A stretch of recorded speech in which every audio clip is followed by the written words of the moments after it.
أعوذ بالله من الشيطان الرجيم. بسم الله الرحمن الرحيم. لا أقسم بهذا البلد وأنت حل بهذا البلد ووالد وما ولد.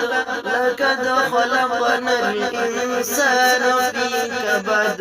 أيحسب أن لن يقدر عليه أحد. يقول أهلكت مالا لبدا. أيحسب أن لم يره أحد. ألم نجعل له عينين ولسانا وشفتين وهديناه النجدين.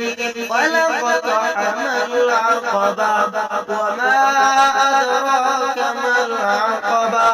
فك ركبة أو إطعام في يوم ذي مسغبة. يتيما ذا متربة أو مسكينا ذا متربة. ثم كان من الذين آمنوا وتواصوا بالصبر وتواصوا بالمرحمة. أولئك أصحاب الميمنة. والذين كفروا بآياتنا هم أصحاب المشأمة. عليهم نار مؤصدة. صدق الله العظيم.